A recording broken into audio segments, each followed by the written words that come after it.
Selam aleykum, saygılı dostlarım.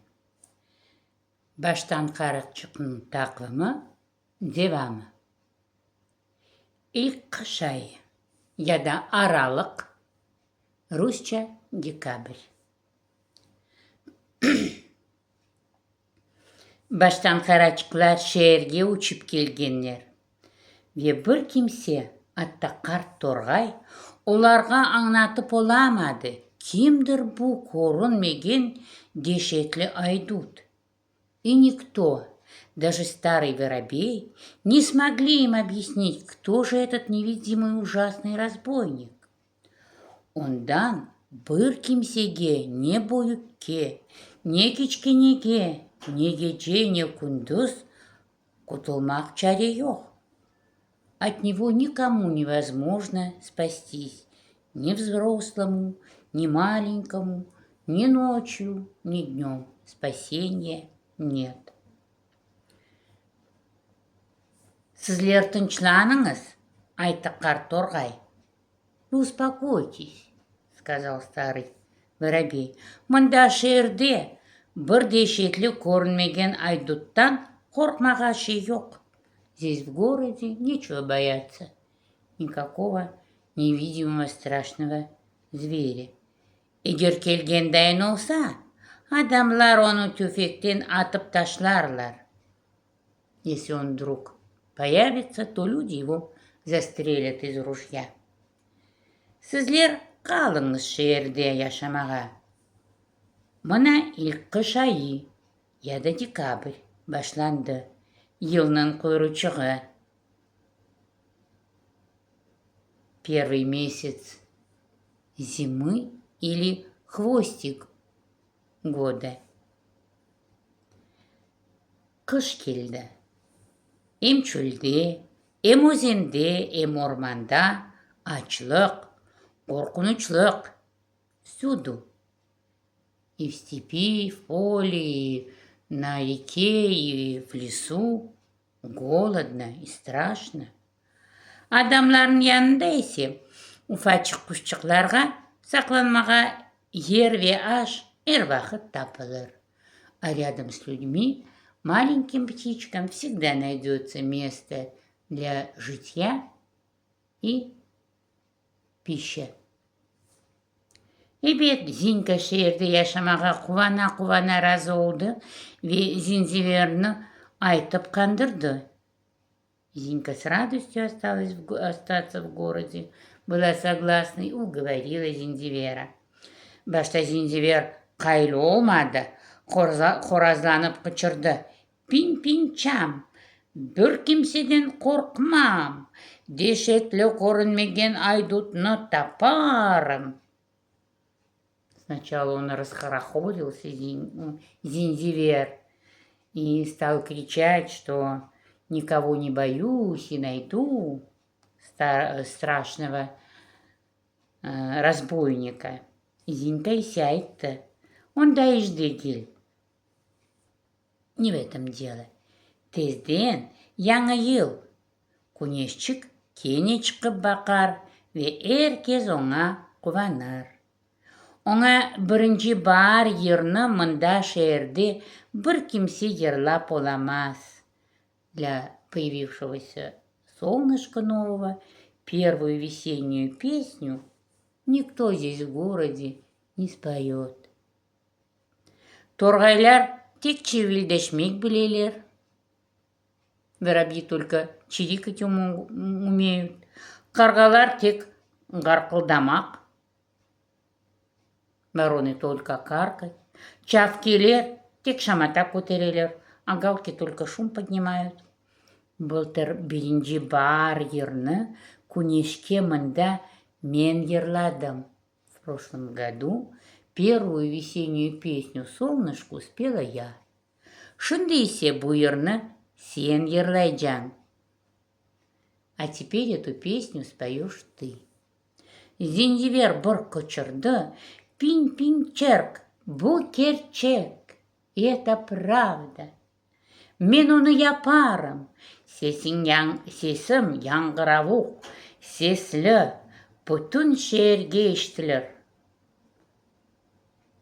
Мой голос сильный, звонкий, будет слышен на весь город. Монда қаларық. Олар өзлеріне яшамақ үшін ер арамаға башладылар.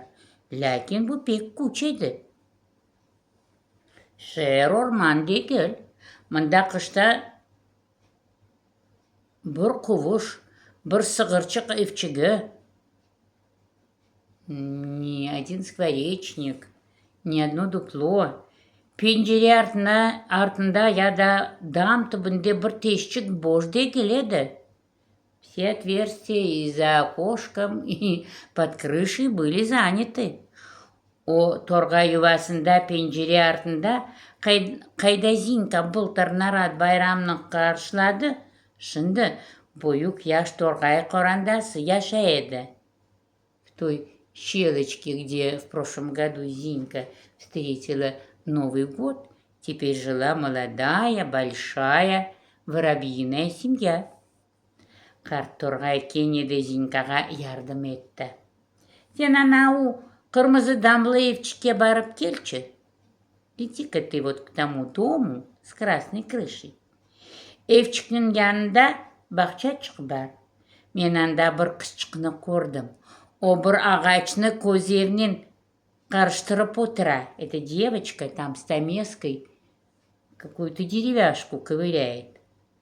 Бұл қысчық сізлер баштан қарачықлар үшін яқшы evчік ясамай ма? Эта девочка для вас, для синичек, не делает ли уютный домик? Зинка ве Зинзивер қырмызы дамлы evчікке тез ұшып кеттілер. Сіз белгісіз бақчада терек үстінде олар кімні көрділер? Вы думаете, кого не увидели в этом саду на дереве? Анау қорқынычлы сақаллы авжыны. Қайсы аз қалды Зинзиверні атып өлдірмеге. А вот того самого бородатого страшного охотника, который чуть не застрелил Зинзивера. Avcı bir қолында kuş evчігіні tutaydı. Екінші де чоқчны ve мықларны тута.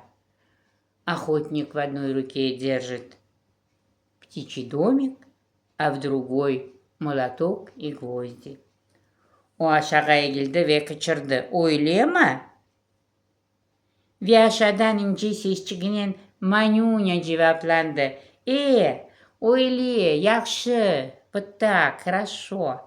Сақаллы авжы құш evчігіні балабан мұқылармен терекке қақып қойды, сон теректен түшті. Бородатый охотник большими гвоздями приколотил к дереву птичий домик и слез с дерева.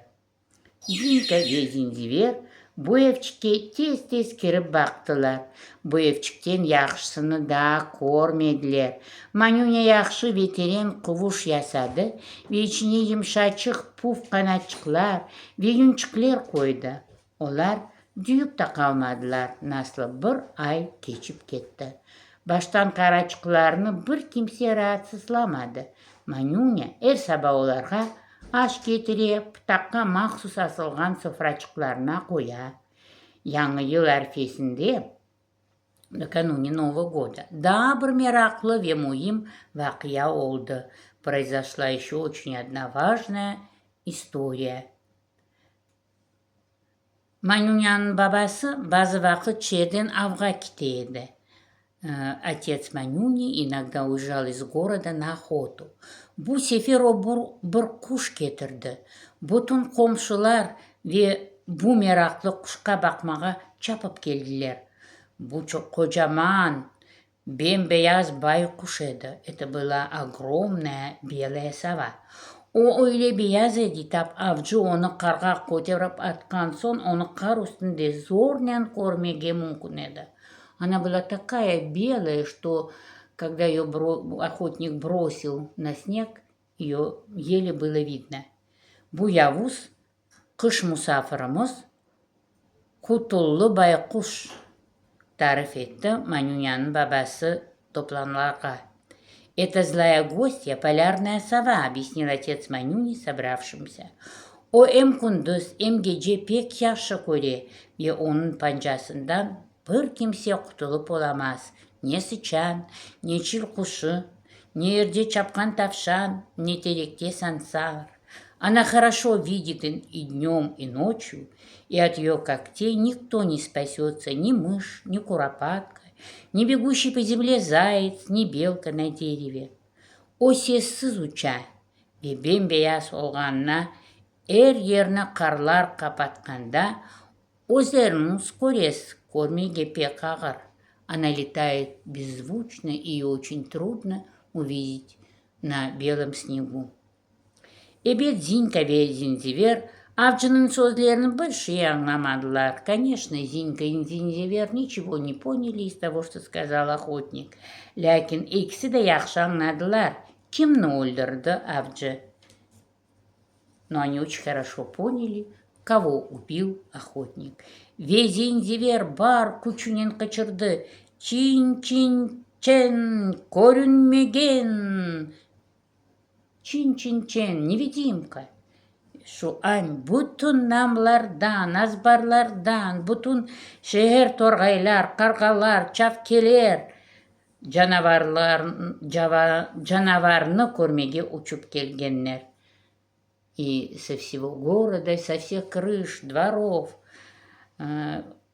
все городские вороны, воробьи, галки прилетели посмотреть на чудовище. Akşam ise Manyunya'da Narat Bayramı. Balaçıklar kıçırdılar, oynadılar, pek şamata ettiler. Lakin baştan karaçıklar olarga darılmadılar. Не обиделись. Çünkü onlar indi biliydiler. Oyuncaklarla, fenerçiklerle yaraştırılgan Narat'la Яңы yıl келе. Они понимали, что с украшенной фонариками и игрушками елкой приходит Новый год. Яңы yılнен ise бізге күнеш қайта ve çok яңы кубанчлар кетире.